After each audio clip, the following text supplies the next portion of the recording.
Live on DD India, you're watching India's Voice to the World. I'm Mark Lin. Namaskar, coming up in News Hour.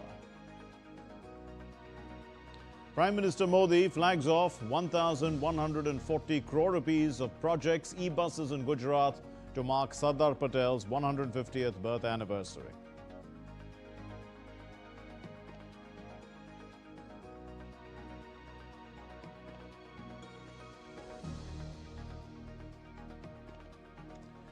India secures rare earths waiver. US grants Chabahar sanctions waiver to India.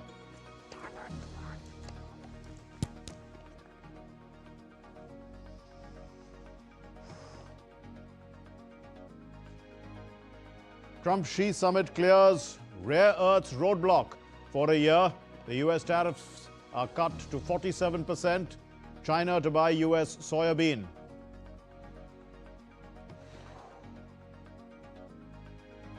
Trump orders US nuclear tests to resume, ending 33-year moratorium.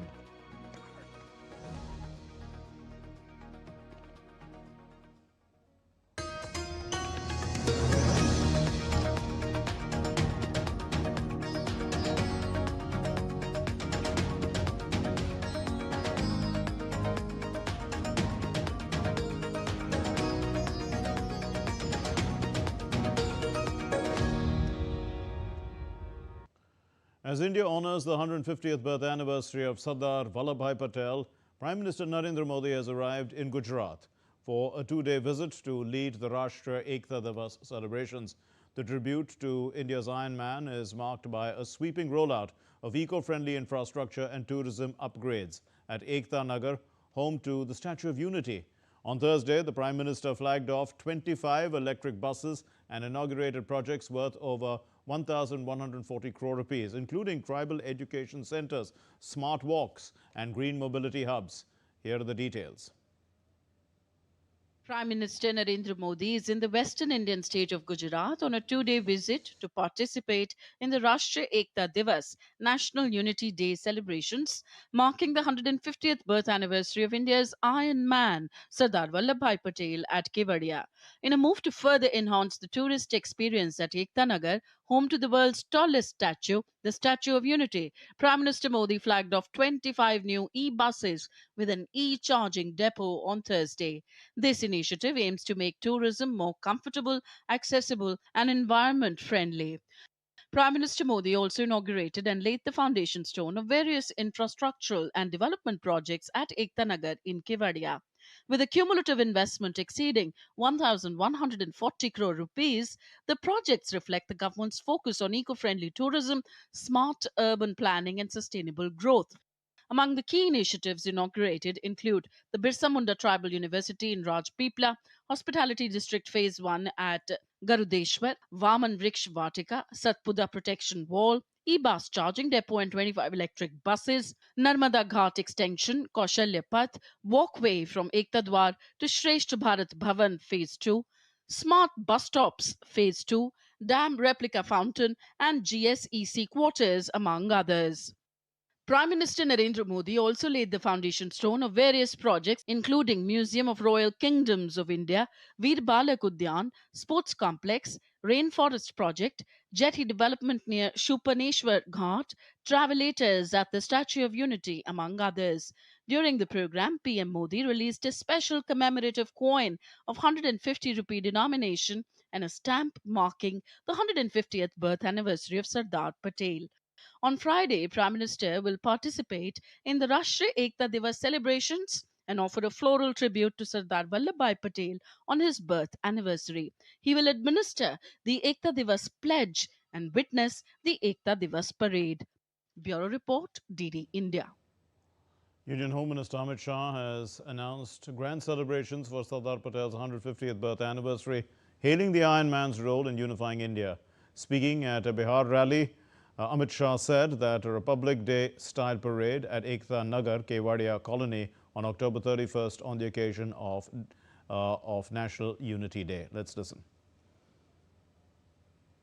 Sardar Patel की 150वीं जयंती के उपलक्ष्य में Ekta Nagar Kevadia colony में जो भव्य parade का आयोजन हो रहा है, सरदार पटेल साहब का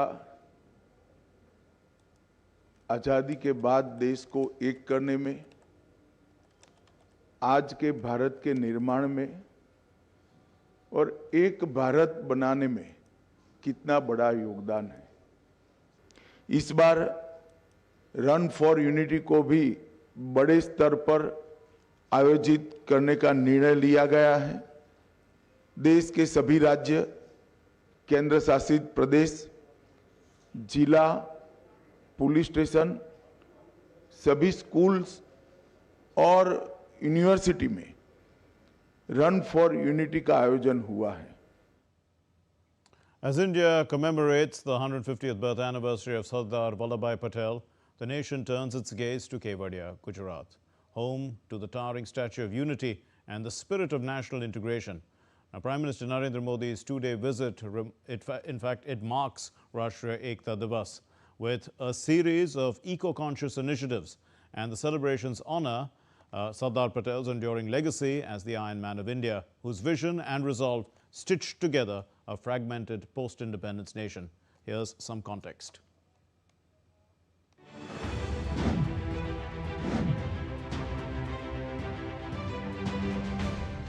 On October 31st, 1875, a son was born to India who would one day weld a fractured nation into one.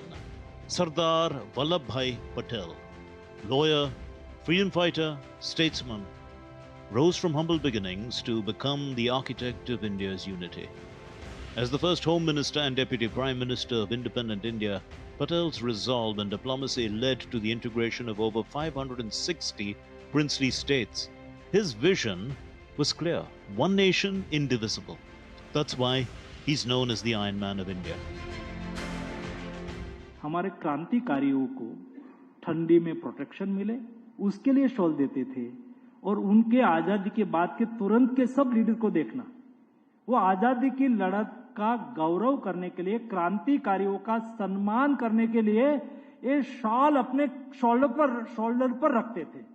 तब से शॉल रखने की ट्रेडिशन चालू हुई। अभी किसी को पता नहीं है कि शॉल क्यों हम देते हैं, लेकिन एक दूसरे को देते हैं। इसलिए सरदार साहब अपने शोल्डर पर, आपने देखा होगा, शॉल रखते थे। This year, India marks Patel's 150th birth anniversary. The Statue of Unity stands tall in Gujarat, a 182-meter tribute to his towering legacy since 2018.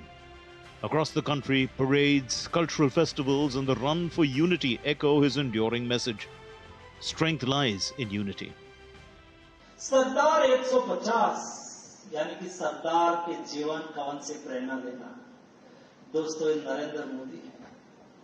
जब गुजरात के मुख्यमंत्री थे, मैं गुजरात का विधायक था, वो सरदार साहब के बारे में कई बात करते थे। उसके मन में हमेशा ये रहता था कि सरदार ने जितना देश के लिए करा है, इतना देश ने उसको याद नहीं करा है। इतना सम्मान देश को ना वो जीते हुए मिला है, ना उसके मृत्यु के बाद मिला है। और ये सम्मान हम नहीं दिलवाएंगे तो भविष्य हमें माफ नहीं करेगा और देश के न्यू जनरेशन और देश को सही प्रेरणा नहीं मिलेगी। तब जाके उसके मन में विचार आया कि हम सरदार को एक ऐसा सम्मान दे जो दुनिया का टॉलेस्ट स्टैच्यू बना के एकता नगर में स्टैच्यू ऑफ यूनिटी के रूप में उसको स्थापित करा। Sardar Patel's legacy isn't just cast in iron and bronze. It lives in every citizen who believes in a united, resilient India. His life reminds us that courage, conviction, and compassion can shape a nation. On this Rashtriya Ekta Divas, we salute the Iron Man of India.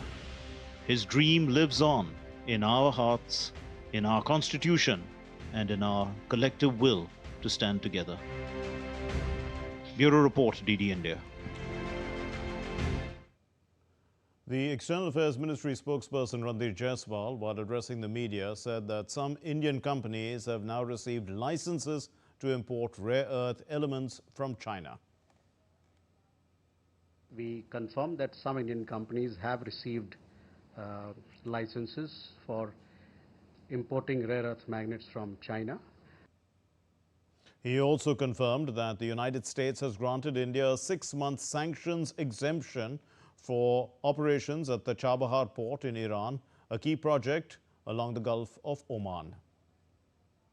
I can confirm that we have been granted exemption for a 6-month period on the sanctions that were applicable, American sanctions that were applicable on Chabahar. On India's cooperation with Afghanistan, Jaiswal reiterated New Delhi's readiness to support sustainable water management projects, including hydroelectric dams on the Kunwar River.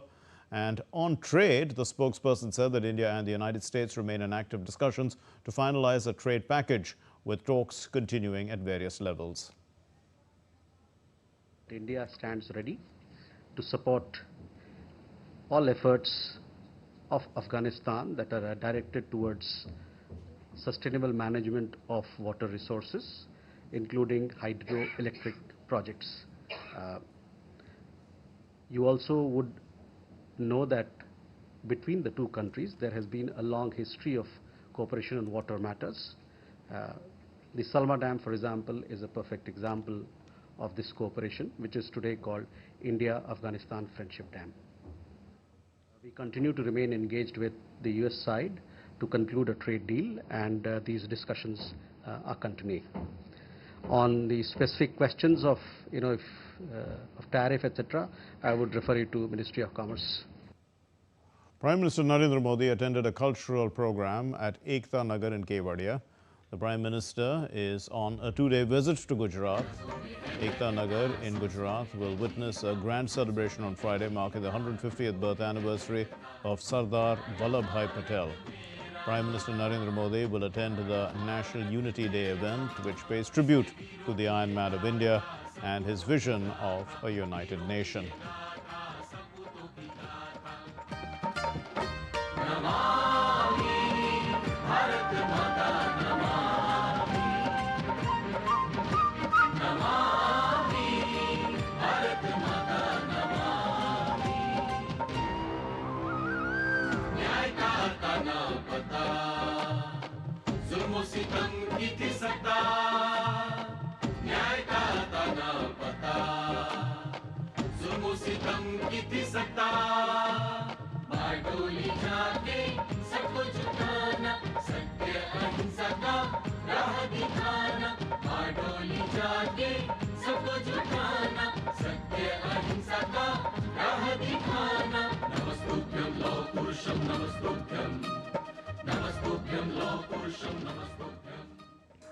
लौह पुरुष सरदार वल्लभ भाई पटेल का जन्म नडियाद में अपनी नानी के घर में हुआ था। कहते हैं ना, पूत के पांव पालने में ही पहचाने जाते हैं।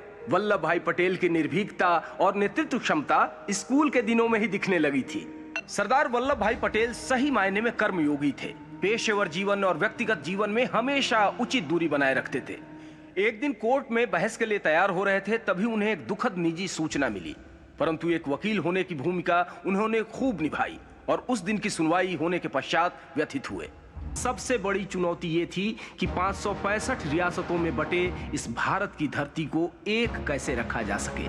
भारत की आजादी के साथ ये 565 रियासतें भी आजाद हो गई थीं। बिखरी हुई रियासतों को एक सूत्र में पिरोने और भारतवर्ष को एकता और अखंडता के मजबूत धागे में बांधने का अकल्पनीय दायित्व सरदार वल्लभ भाई पटेल ने बखूबी निभाया। पंडित जी, अब भी संकोच करेंगे या मुझे आदेश देने देंगे?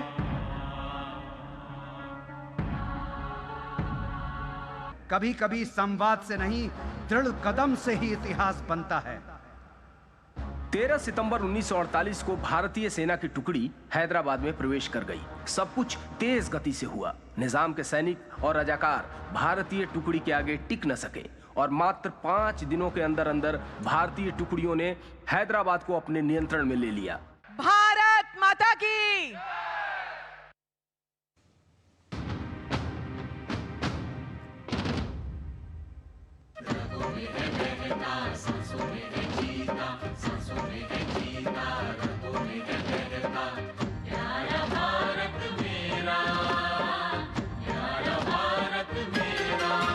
इसके वीरों की ये गाथा सपूतों की गाथा, वीरों की ये गाथा सपूतों की गाथा।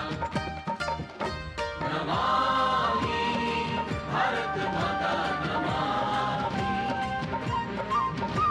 नमामि भारत माता नमामि। न्याय का आता ना पता, जुल्म सितम की थी सत्ता, न्याय का आता ना पता, जुल्म सितम की थी सत्ता। बारडोली जाके सबको झुकाना, सत्य अहिंसा का राह दिखाना। बारडोली जाके सबको झुकाना, सत्य अहिंसा का राह दिखाना। नमस्तुभ्यं लौह पुरुषं नमस्तुभ्यं, नमस्तुभ्यं लौह पुरुषं नमस्तुभ्यं। लौह पुरुष सरदार वल्लभ भाई पटेल का जन्म नडियाद में अपनी नानी के घर में हुआ था। कहते हैं ना, पूत के पांव पालने में ही पहचाने जाते हैं। वल्लभ भाई पटेल की निर्भीकता और नेतृत्व क्षमता स्कूल के दिनों में ही दिखने लगी थी। सरदार वल्लभ भाई पटेल सही मायने में कर्मयोगी थे। पेशेवर जीवन और व्यक्तिगत जीवन में हमेशा उचित दूरी बनाए रखते थे। एक दिन कोर्ट में बहस के लिए तैयार हो रहे थे, तभी उन्हें एक दुखद निजी सूचना मिली। परंतु एक वकील होने की भूमिका उन्होंने खूब निभाई और उस दिन की सुनवाई होने के पश्चात व्यथित हुए।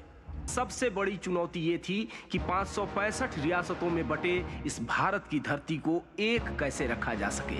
भारत की आजादी के साथ ये 565 रियासतें भी आजाद हो गई थीं। बिखरी हुई रियासतों को एक सूत्र में पिरोने और भारतवर्ष को एकता और अखंडता के मजबूत धागे में बांधने का अकल्पनीय दायित्व सरदार वल्लभ भाई पटेल ने बखूबी निभाया। पंडित जी, अब भी संकोच करेंगे या मुझे आदेश देने देंगे?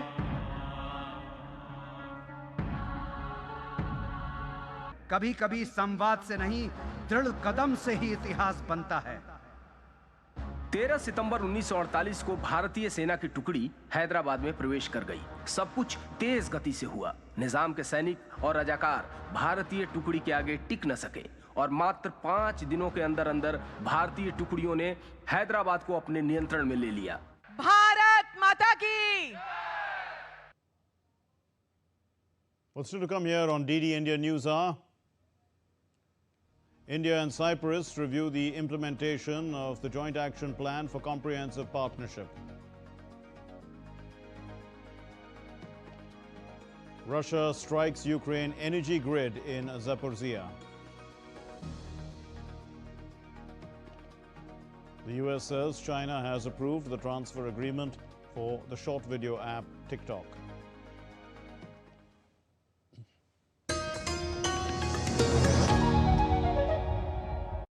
Can the US launch a bombing campaign against Iran? The Philippines vessel suffered structural damage. The saga of child sexual abuse is the United States China's debt trap strategy. Truth is stranger than fiction. But sometimes hard to uncover.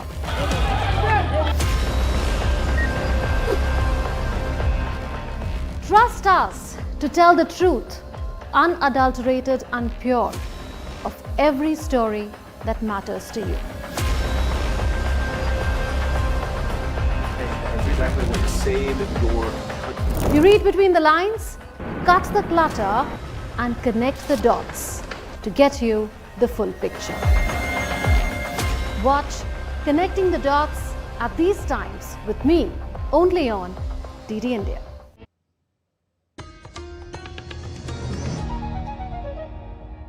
You're watching DD India News Hour. I'm Mark Lin. The US President Donald Trump announced that his Thursday meeting with Chinese President Xi Jinping resolved the rare earths standoff, resulting in a one-year extendable supply deal, and tariffs on China will now drop from 57% to 47%, and Beijing has agreed to begin purchasing US energy. President Xi acknowledged tensions are natural, but he emphasized the need to keep ties on the right track. Fuzail Ahmed has the details.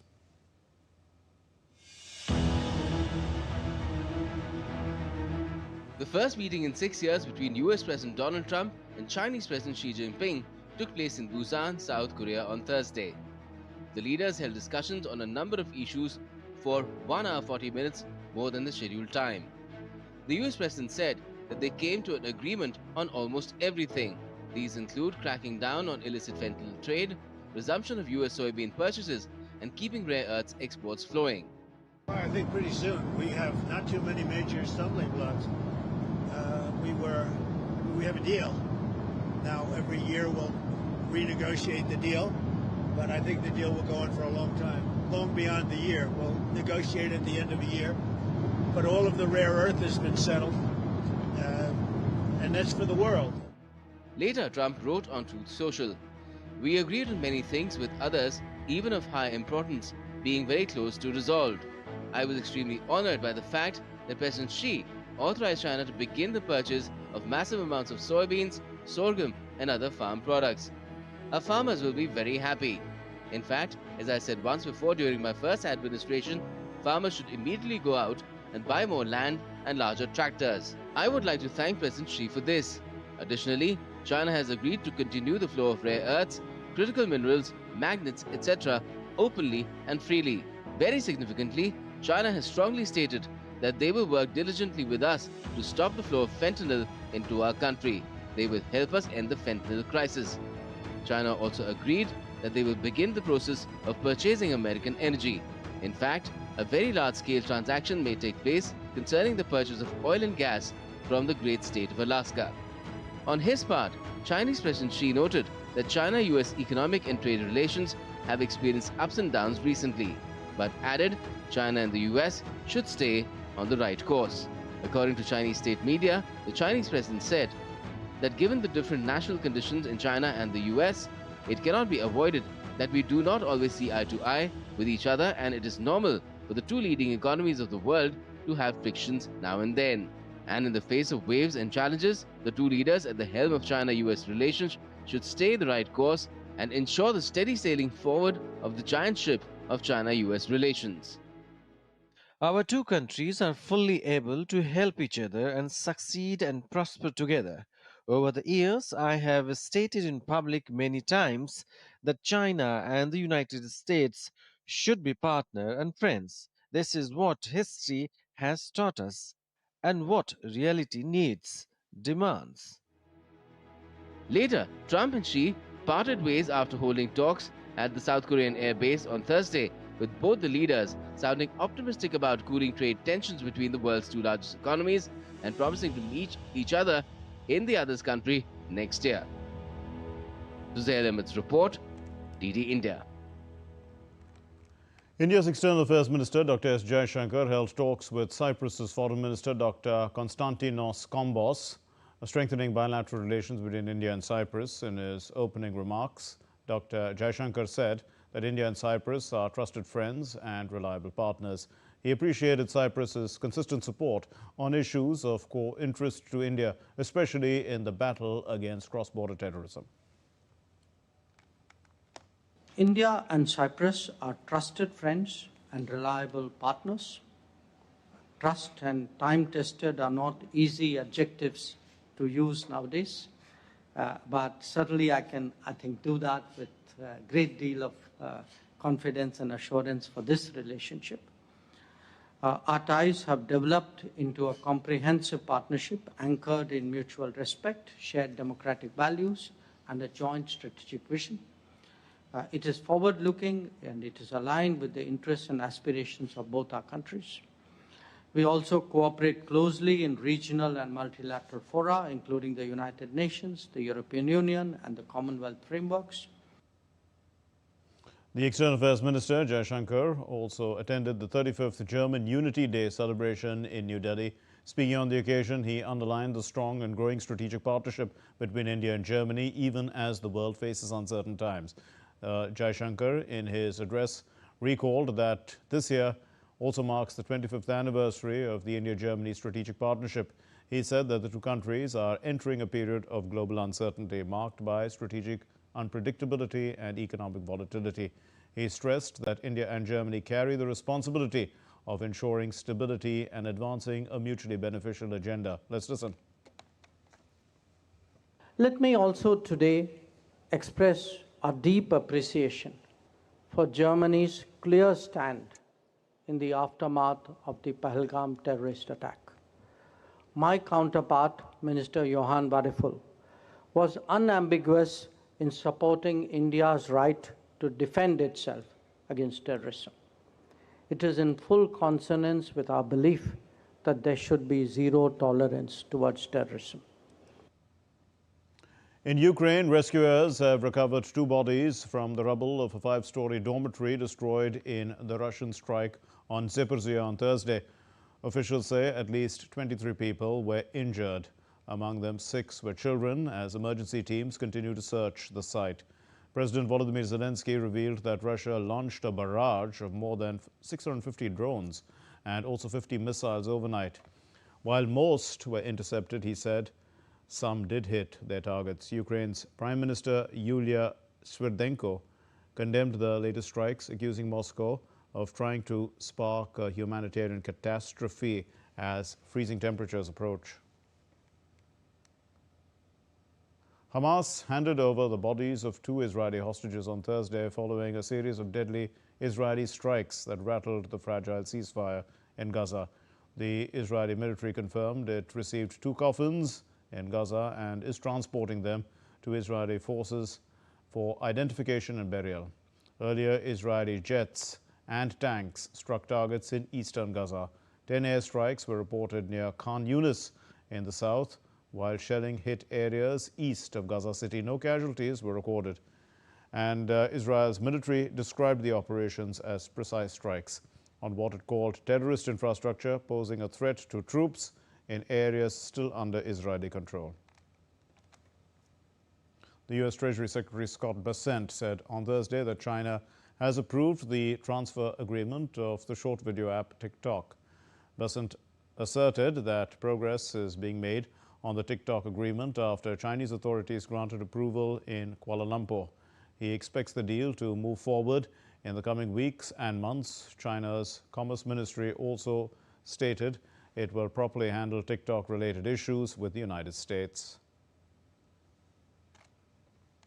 The Netherlands has held its general election, and the result is extremely close. Geert Wilders and his PVV party, they have finished just ahead of the current party D66 and now have the chance to form a new government. But this is not going to be easy, as our correspondent Mark Limburg reports from The Hague. Election night in the Netherlands has reshaped the country's political landscape. The right-wing Freedom Party, led by Geert Wilders, has once again emerged as the largest party, but winning by only a few thousand votes. Despite taking first place, the PVV has lost a significant number of seats compared to the previous election, changing the balance of power in parliament. As the largest party, Geert Wilders will now take the lead in coalition talks, but forming a government will be challenging after parties remain deeply divided over immigration, housing and climate policy. As coalition talks get underway, the Netherlands faces a familiar challenge, building unity from division. Just behind the PVV are the Democrats 66, led by Rob Jetten, a party that gained ground in the final weeks of the campaign. Jetten has indicated that he is open to discussions, but also stressed the need for stability and cooperation in the next government. And he has clearly stated that he will not be forming a coalition with Geert Wilders and his PVV. Other party leaders are also outlining their positions, some seeking compromise, others ruling out certain alliances altogether. Geert Wilders can now start building a coalition, but he will not succeed, as many parties have said they will not cooperate with his party, the PVV. This means that all eyes are on Rob Jetten to form a stable coalition and become the next prime minister. Coalition talks begin today, and the Netherlands enter a period of political uncertainty. From The Hague, this is Mark Limburg reporting for DD India. Well, still to come here on DD India News Hour. We'll get you an expert's take on the resurgence of a nuclear arms race.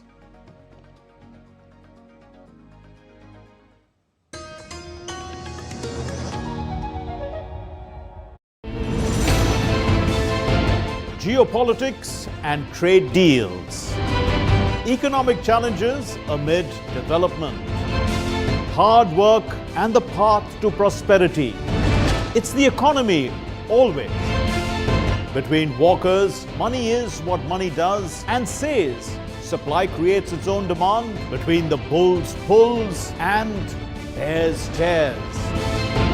When supply chains globalization and India rises to the podium. We'll get you centered with the economic brief at 8 p.m. every Thursday on DD India.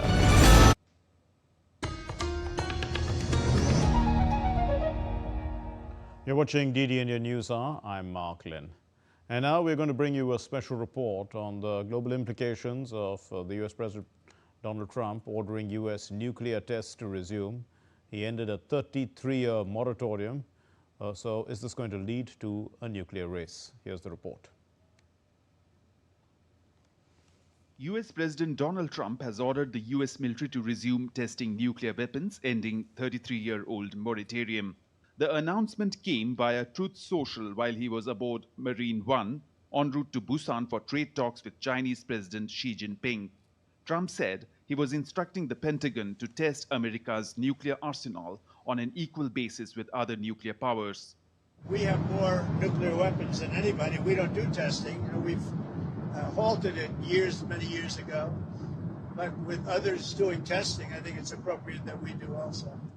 Trump's decision follows China's rapid nuclear expansion and comes just after Russia tested a nuclear-powered cruise missile and torpedo.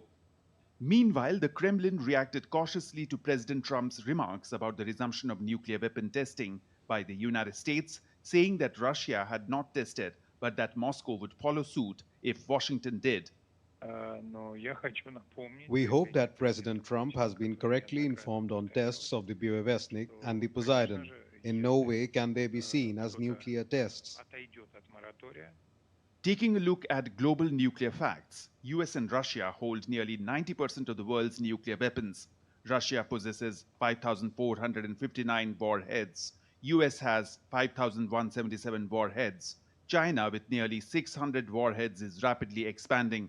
US Department of Defense projects China could reach 1,000 warheads by 2030.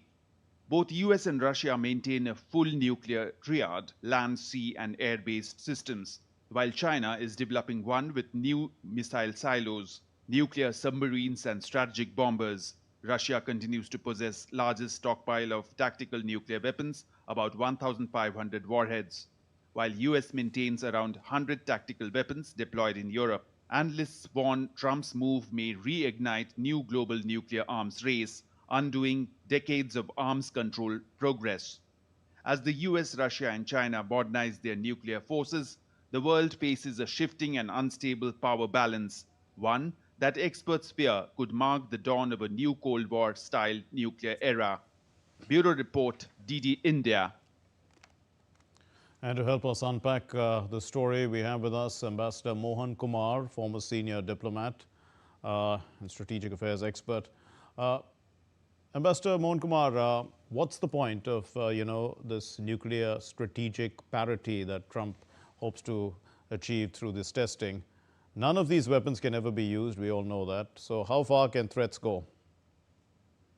So the first thing to note is that you have a comprehensive test ban treaty, which was agreed upon in 1996. And after that, really, apart from India, Pakistan, and North Korea, and everybody knows how this all happened, the other countries have really not tested at all.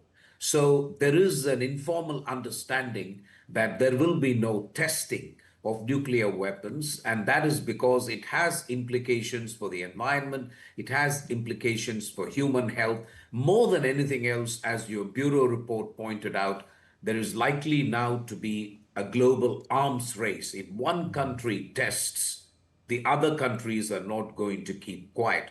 The reason for testing, Mark, is that you need to test in order to make sure that the nuclear warheads are effective.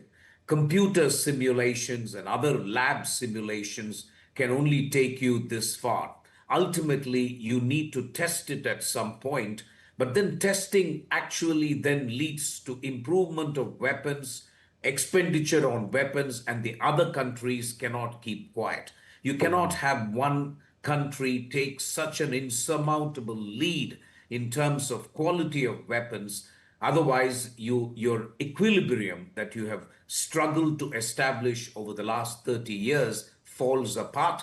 Just to put things in perspective, US and Russia hold 90% of the warheads. China is catching up slowly but steadily. And then, of course, you've got France, you've got UK, you've got India, you've got Pakistan, you've got North Korea, you've, of course, got Israel, which does not announce. So I really think this announcement, if you like, sets the cat among the pigeons, so to speak. We'll have to wait and see whether they're going to make good on this promise, or it's just a statement that kind of, tells others that, listen, don't test, otherwise we are capable of doing it. Indeed, and well, you did mention all the nuclear-powered states, but nuclear technology in the age of AI can, possibly be developed by non-nuclear states too. It's not like this technology cannot be derived. After all, supercomputers and artificial intelligence can probably,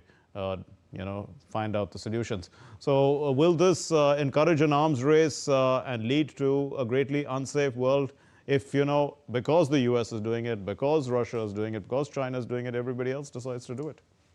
So two things, Mark, you're absolutely right. I think it has the potential to unleash a disturbing arms race. That's one. Second, I think the conflict in Ukraine has demonstrated something to a lot of countries which voluntarily gave up their weapons or their ability to make nuclear weapons under the NPT. Ukraine, if it had had the nuclear weapons, which it gave up when Soviet Union disintegrated and then went back to Russia. But imagine a hypothetical scenario today that if Ukraine had had those nuclear weapons, perhaps Russia would not be in the kind of position it is. And Russia now and then does say that we will use the nuclear weapons if we are pushed to it and if there is an existential threat. So that, I think, has made a number of countries sit up and take notice and say that, listen, maybe we shouldn't have completely given up our ability to possess nuclear weapons. So there is a double-barreled danger in this announcement. One, among the established legal nuclear powers, it could unleash an arms race. Second, countries which have not or which have voluntarily given up nuclear weapons may start having second thoughts. Exactly. And both of those things are bad news. Indeed, and is it possible also, you did mention the environmental issues, to prioritize the existential risk to the earth over, the deterrence that these countries seek? And if that happens, which agencies are going to be doing that? Will the IAEA be involved? The UN, these kind of things? I think the trouble is that there has been such a weakening of multilateral institutions across the board that IAEA is also not immune to it. We all know what happened in the case of Iran possessing nuclear weapons and the role played by inspectors and so on. So it becomes very, very difficult in these circumstances to kind of do these inspections and so on. At the end of the day, I think countries have to accept that these are weapons of mass destruction and they're really not meant for use in many ways. So if you kind of mess with the equilibrium, then you have a problem. As it is, the announcement by some countries, including the US, that they will have a golden dome in terms of a shield against weapons, that will also be a problem, because if one country has a shield, then that country is put at a tremendous advantage. They can stop the first use of nuclear weapons by the adversary, and they will be intact to use the nuclear weapons against the adversary. That completely goes against the principle of MAD, which is mutually assured destruction. So these are technically difficult and very, very sensitive subjects. Perhaps the only silver lining I can see in all this is that you can make the announcement to test but I think it will take several months before even the US can actually test. So hopefully there is scope for dialogue between US and Russia in the first instance. And even during the Biden administration's time, attempts have been made to incorporate China because China is catching up. Right, It's absolutely. still far behind, but it's catching up. So Joe Biden had actually suggested a trilateral dialogue, which is US, Russia, China. But China has always refused that, saying that, listen, our numbers are so small, don't include us in this dialogue. We don't want to be part of a dialogue which limits our weapons. So all in all, this disturbs the global equilibrium, if you like. So the one that maintains the global equilibrium is the UN. You did mention about, the fact that these multilateral institutions are becoming much weaker. But is this a time then to drive home that point that we need to have that serious reform that takes place? And, after all, what can be done to strengthen these institutions against the, major P5 countries that are basically participating in this so-called arms race? Oh, I couldn't agree more with you. I mean, I think the need of the hour is dialogue, and the need of the hour is really try to strengthen existing mechanisms of the International Atomic Energy Agency, give them the kind of supervisory powers, and we should make sure there is no political interference in their work, and if necessary, actually establish new mechanisms so that countries can follow the rules when it comes to something as sensitive and as dangerous as nuclear weapons and weapons of mass destruction. And finally, how important is economic power at a time like this? Will these strategic moves to seek, nuclear parity and all that, will this make countries that have them use military power to sort of weaponize trade and disrupt the global system, which is already disrupted because of the wars and various other things?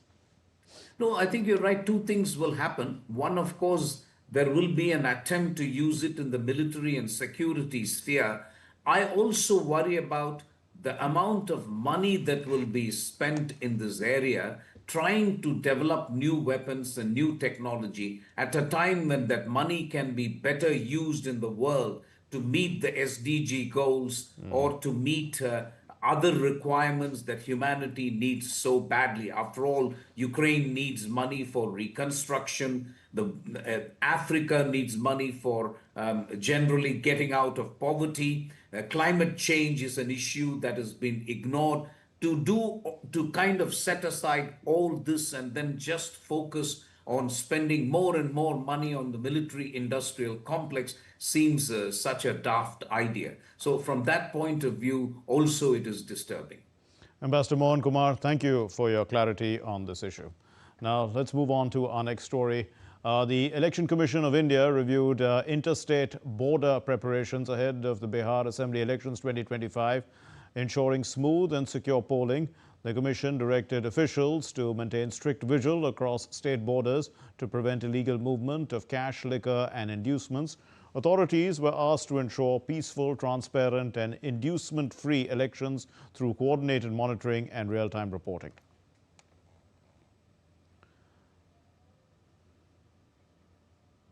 Let's take a look at other stories making the news. In India, President Draupadi Murmu appointed Justice Surya Kant as the 53rd Chief Justice of India on Thursday.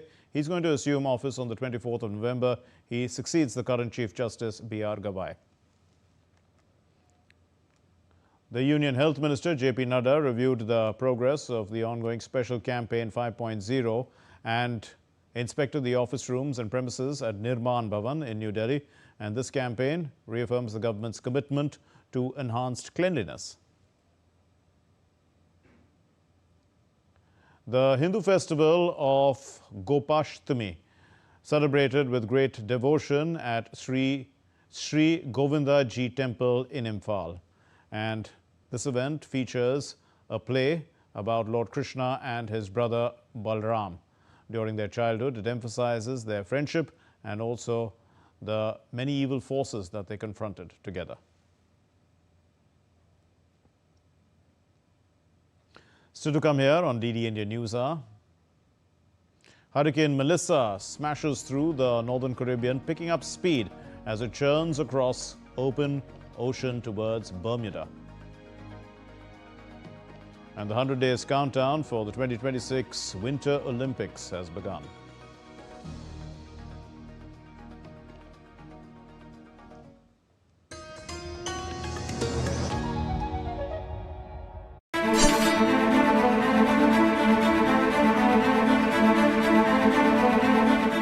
Reddit users are debating whether British even use the divide and rule policy. This question of whether there was divide and rule is like asking sort of whether the sun rises in the east. It was to accentuate the sense of separation and difference, which ultimately culminated in the tragic horrors of partition. Freedom struggle was a struggle for everybody. How can we accept the logic that had divided the nation? The original sin is right at the feet of the British.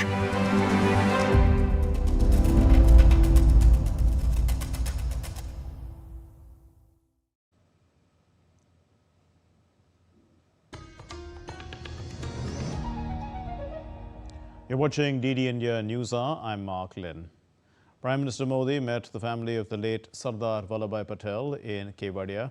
The Prime Minister, in a social media post on X, remarked that it was a delight to interact with them and recall the monumental contribution of Sardar Patel to our nation.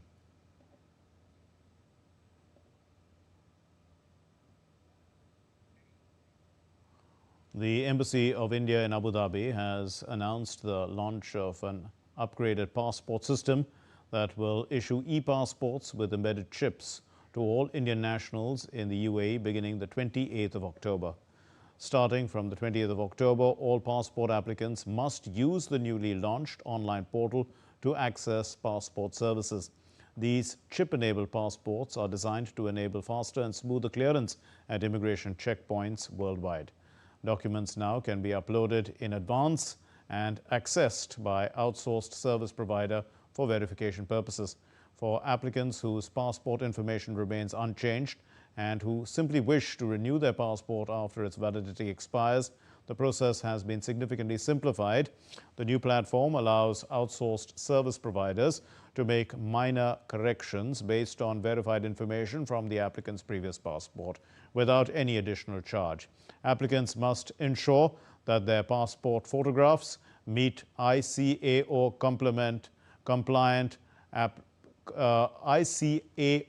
compliant specifications. Copy of the information that is otherwise contained physically in the passport, actually. So now what that means is that if somebody tries to forge the passport or fake the passport, it will be easily detectable when they travel across migrations, because the physical information in the passport, when the passport is scanned through at the immigration, it has to match the digital information that is contained in the chip. So this is a very, very important feature which will prevent forgery or tampering of passport documents that are issued to Indian citizens abroad. On the 30th anniversary of the Niacin Temple in London, King Charles III and Queen Camilla were received by faith leaders and community on the first ever royal visit there. They viewed the model of the proposed Baps Swaminarayan Temple or Mandir to be set up in Paris, the first temple built according to the traditional science of Indian architecture in mainland Europe in the suburb of Bussy-Saint-Georges. And they interacted with the Indian High Commissioner to London, Vikram Doraiswamy, the French architects and contractors, and the mayor of Bussy-Saint-Georges. The Indian Navy has carried out a challenging medical evacuation at sea, rescuing an Iranian fisherman who suffered severe burn injuries after an explosion on board a dhow. The casualty was first picked up by the Indian Navy Coast Guard vessel ICGS Sachet on October 28th, following a request from the Maritime Rescue Coordination Center in Chabahar. On Thursday, a Navy Sea King helicopter launched from INS Shikra in Mumbai flew more than 120 nautical miles in rough weather to airlift the injured man using a medical evacuation stretcher. The fisherman has been taken to INHS Jivanti in Goa, and this is for treatment. The Ministry of New and Renewable Energy, along with the India Wind Turbine Manufacturers Association, inaugurated Wind Energy India 2025. And in fact, this is the 7th International Trade Fair and Conference under the theme Wind Power, Policies and Partnerships Towards Atmanirbharta. The Minister for New and Renewable Energy, Prahlad Joshi, presided over the inaugural session. He said that India is set to rise from the 4th to the 3rd in global renewable energy capacity and in the world economy. We are all rising every single day, and soon we will move from the 4th to 3rd, and we are going to be the 3rd largest economy. And at that time, we need to compete with the two biggest economies of the world. There was one time where people used to compare ourselves with Pakistan, which is most absurd, because that country itself is a rogue country, and how can you compare ourselves to that? But today, India can compete with many bigger countries. That is the situation that has been brought. For that, one of the important things what we need today is, there are many things. We need infrastructure, we need land, we need many other things, but one of the important things is energy.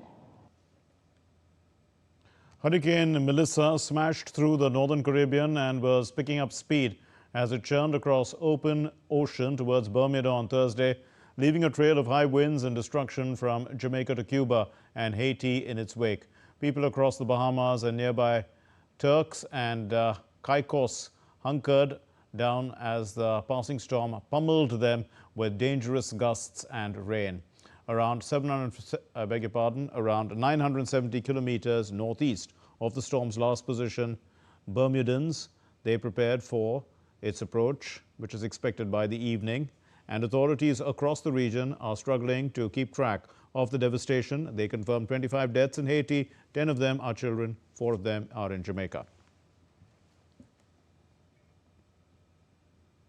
You're watching DD India News Hour. Let's get to the sports news now. And the Indian women cricket team for the inaugural T20 World Cup will, for the visually impaired, it aims to turn dreams into reality. Practicing hard in Delhi, these cricketers are preparing not just for a match, but for a moment in history. And come November 11, and India and Sri Lanka will co-host this one-of-a-kind event. The world will witness a celebration of spirit, strength, and the sound of courage. And with less than 100 days to go until the opening ceremonies of the Milano Cortina 2026 Winter Olympics, the organizers, they've released a promotional video, and this is to celebrate crossing into the final stretch before the start of the Games. The 2026 Games will be co-hosted by Milan and Cortina d'Ampezzo, and it's going to run to February 6th. In fact, it's going to run from February 6th to February 22 next year. And what's this event? It's the Olympics. The Olympic events will be held over a large part of the northern part of Italy, with a number of other locations hosting sports as well as the co-hosts Milan and Cortina. In fact, it's the first time that the Games are going to be held in Western Europe since Italy staged them in Turin, and that was in 2006. Well, that's all we have in this edition of DD India News Hour. Let's know your thoughts on the news of the day. For those of you on the go, get the latest news and updates from India and across the world on the DD India mobile app. It's available on both Android and iOS platforms. Scan the QR code and download it now. We'll be back with more news as it breaks here on DD India. I'm Mark Lynn from all of us here in Delhi. Thank you very much for watching DD India News Hour. Namaskar.